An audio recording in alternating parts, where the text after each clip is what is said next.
Assalamualaikum warahmatullahi wabarakatuh. Perkenalkan, nama saya Andika Wijaya Dharma dengan NIM 12 14 03 14 937. Saya dari kelas 4 Tiar A, memenuhi tugas TIK Teknologi Informasi dan Komunikasi dengan dosen pengampu Haidatullah Kurniadi SI Kom MA.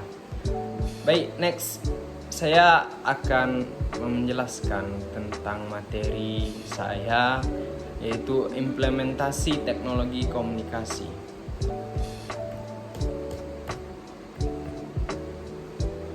Sebelum saya lanjut ke dalam materi, saya akan ingin jelaskan tentang di era teknologi komunikasi ini.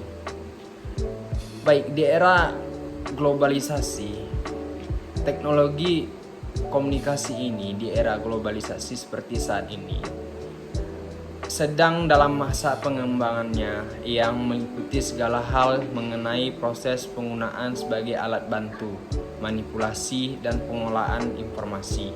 Dalam perkembangan teknologi, informasi dan komunikasi dalam kehidupan sehari-hari sekarang ini sangat pesat sekali. Baik dalam mencari informasi maupun menerima informasi, sehingga memudahkan manusia untuk mencari, mempelajari, dan mendapatkan informasi yang diinginkan dengan mudah gitu. Di mana saja, kapan saja, dan dari siapa saja.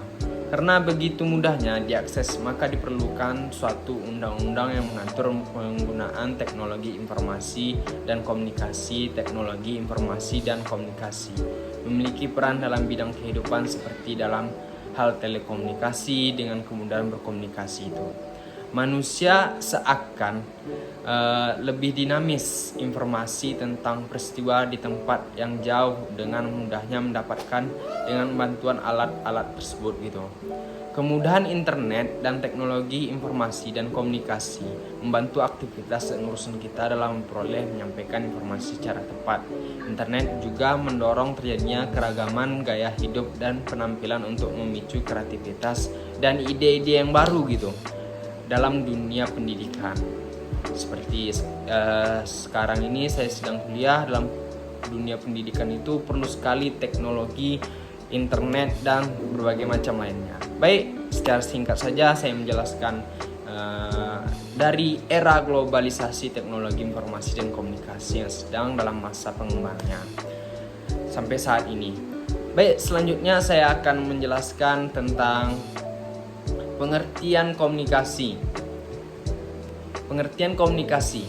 Istilah komunikasi berasal dari bahasa Latin, yaitu communication, yang berarti pemberitahuan atau pertukaran pada ahli. Mendefinisikan komunikasi menurut sudut pandang mereka masing-masing. Para ahli, menurut Sarah Trenholm dan Arthur Jensen, mendefinisikan bahwa komunikasi adalah suatu proses di mana sumber mentransmisikan pesan kepada penerima melalui berbagai saluran. Jurnal Akta Diurna, volume 6, nomor 3 tahun 2017. Kemudian ahli Efren M. Roger dan Lawrence Kinchlet menyatakan bahwa komunikasi adalah suatu proses di mana dua orang atau lebih membentuk atau melakukan pertukaran informasi antara satu sama lain, yang pada gilirannya terjadi saling pengertian yang mendalam.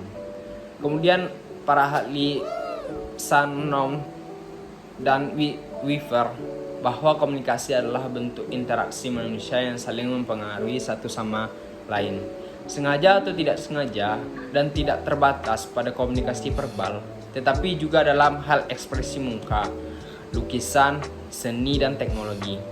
Pengertian ini secara terminologis merujuk pada proses penyampaian suatu pernyataan yang dilakukan oleh seorang sebagai konsekuensi dari hubungan sosial. Baik, selanjutnya itu pengertian teknologi informasi dan komunikasi. Kata teknologi bermakna mengembangkan penerapan berbagai peralatan atau sistem untuk menyelesaikan persoalan-persoalan yang dihadapi manusia dalam kehidupan sehari-hari. Dalam bahasa sehari-hari, kata teknologi berdekatan artinya dengan istilah tata cara. Teknologi merupakan hasil olah pikir manusia untuk mengembangkan tata cara atau sistem tertentu dan menggunakannya untuk menyelesaikan persoalan dalam hidupnya. Kata informasi dapat diartikan berita yang mengandung maksud tertentu. Manusia memiliki pengetahuan dan pengalaman yang selalu ingin dibagikan kepada orang lain. Pengalaman atau pengetahuan ini yang dikomunikasikan kepada orang lain tersebut merupakan pesan atau informasi. Jadi, pesan atau informasi menuntut adanya kehadiran pihak lain. Kata komunikasi berasal dari bahasa Latin communicatio, yang bermakna berbagi atau menyampaikan pesan, berita, informasi yang perasaannya itu kepada orang lain gitu. Selanjutnya next. Jadi dapat disimpulkan bahwa pengertian teknologi informasi adalah tata cara atau sistem yang digunakan manusia untuk menyampaikan pesan atau informasi. Jadi seiring dengan perkembangan komputer dan peralatan komunikasi modern, arti dari kata teknologi dan komunikasi yaitu sebagai pemanfaatan perangkat komputer sebagai alat bentuk untuk memproses, menyajikan, serta pengolahan data dan informasi dengan berbasis pada peralatan komunikasi. Jadi dua komponen pokok dalam teknologi informasi dan komunikasi adalah peralatan komputer dan peralatan komunikasi, begitu kira-kira.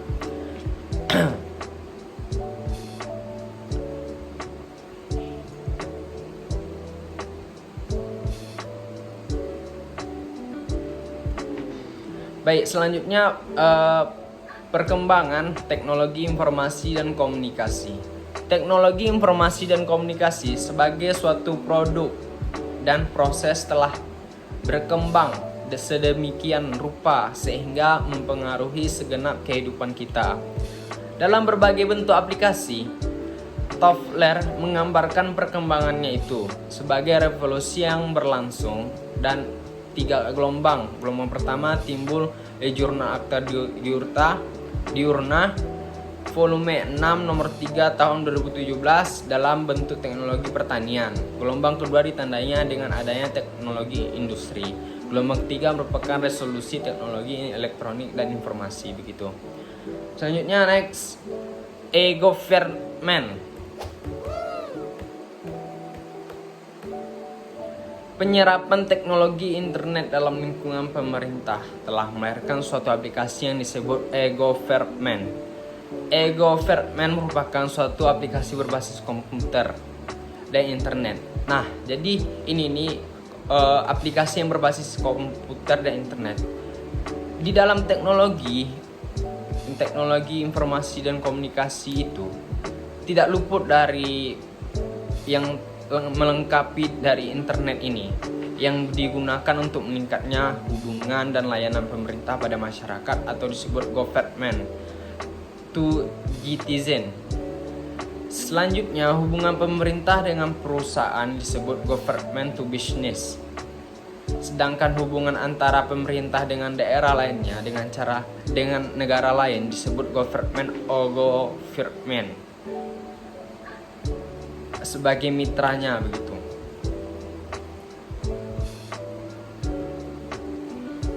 Jadi internet telah mengubah pola layanan kita dalam bentuk pembangunan hubungan yang lebih komunikatif serta kemudahan layanan administrasi, transaksi, dan penyajian informasi. Pembangunan sistem e-government diharapkan akan memberikan sejumlah manfaat. Manfaat pertama adalah masyarakat kalangan investor, dan pembisnis dapat memperoleh informasi penting dengan mudah dan cepat tanpa melewati jenjang birokrasi yang panjang. Manfaat kedua adalah meningkatkan transparansi dan kontrol terhadap penyelenggaraan pemerintahan.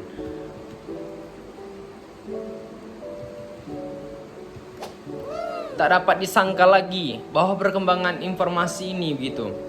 Jadi semakin tumbuh berkembangnya teknologi informasi dan komunikasi, lahirnya internet di situ disampingkan dengan internet.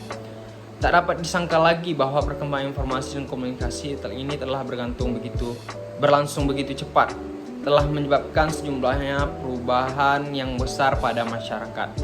Seorang pakar dalam bidang sosiokultural mengungkapkan bagaimana medium atau proses teknologi elektrik dalam masa kita membentuk dan mengatur kembali pola interdependensi sosial dan segala aspek kehidupan pribadi kita. Ia telah memaksa kita untuk mempertimbangkan dan menilai kembali hampir semua pemikiran, tindakan, dan segenap kelembagaan yang sebelumnya kita anggap telah mapan. Begitu kira-kira. Tadi itu saya menjelaskan Go Evertman itu. Oke, selanjutnya kita lanjut pengertian implementasi. Menurut para ahli lagi, menurut Manian dan Sabatier, arti implementasi adalah kebijakan pelaksanaan kebijakan dasar, biasanya dalam bentuk undang-undang, berbentuk perintah-perintah atau keputusan eksekutif yang penting atau badan peradilan lainnya. Keputusan tersebut mengidentifikasikan secara tegas tujuan atau sasaran yang ingin dicapai dengan berbagai cara untuk menstruktur atau mengatur proses implementasinya.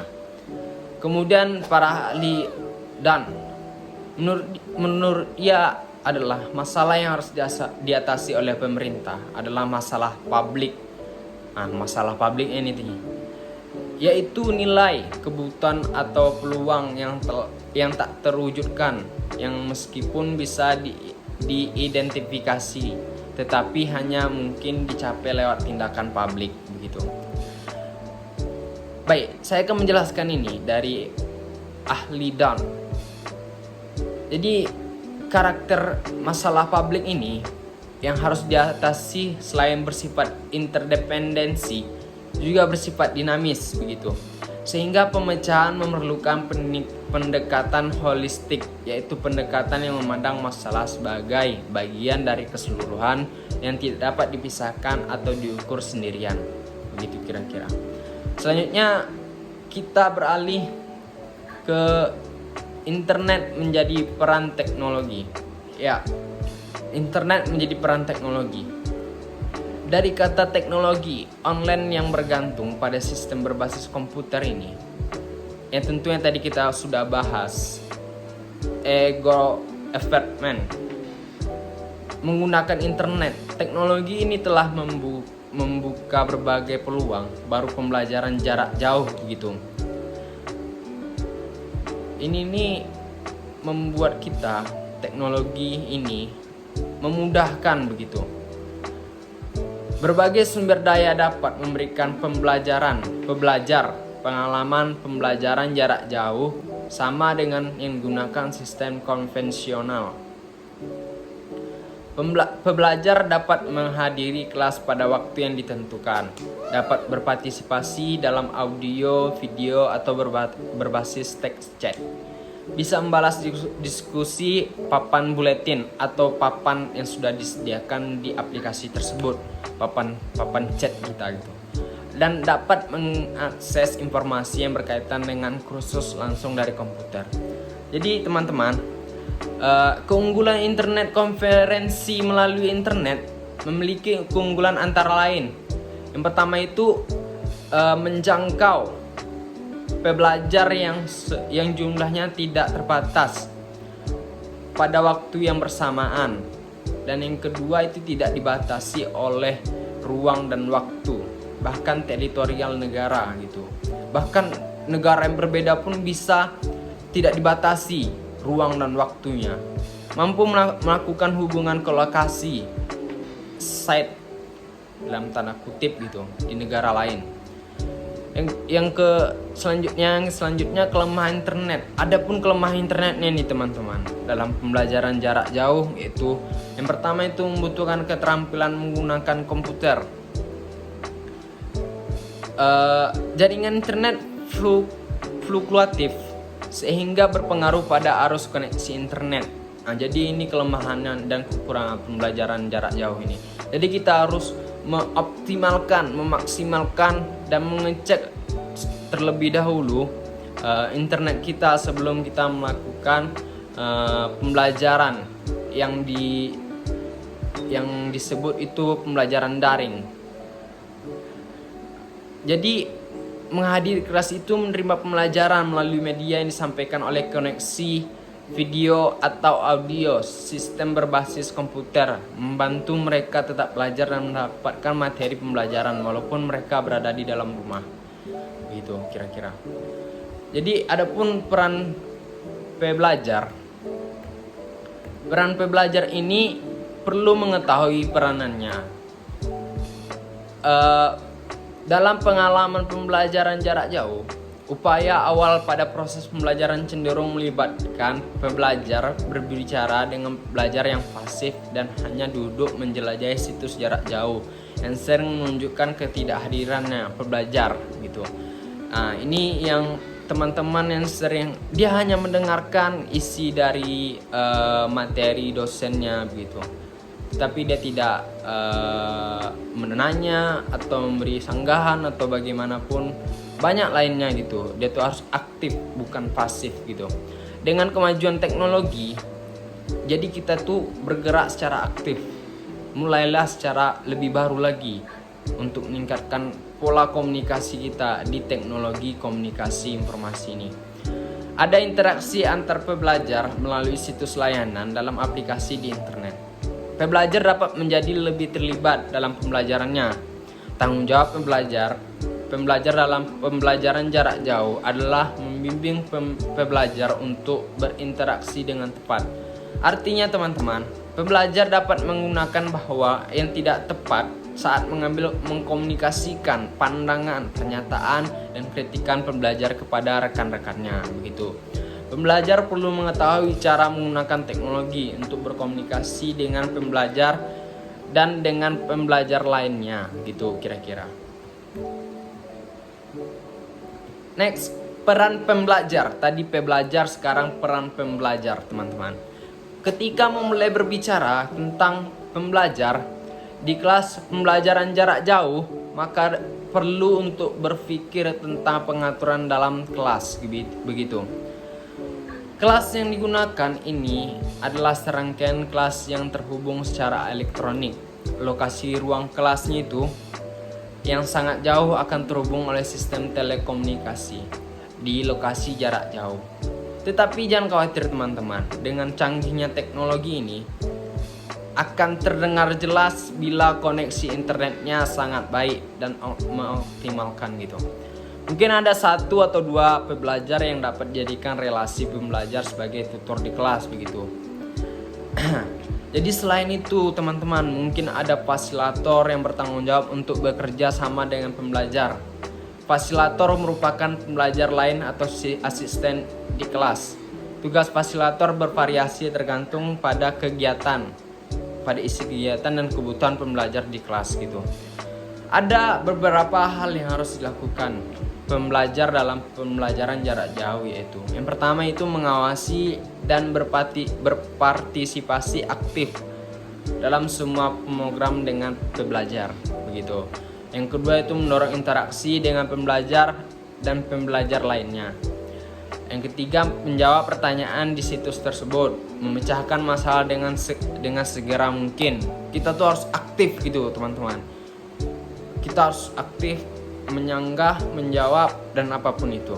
Yang kelima, disediakan tambahan kuis dan lembar kegiatan atau kerja. Yang terakhir itu mengambil tanggung jawab untuk operasi troubleshooting peralatan dalam lingkup belajar online. Pembelajaran memikul tanggung jawab lebih baik dalam hal perencanaannya begitu.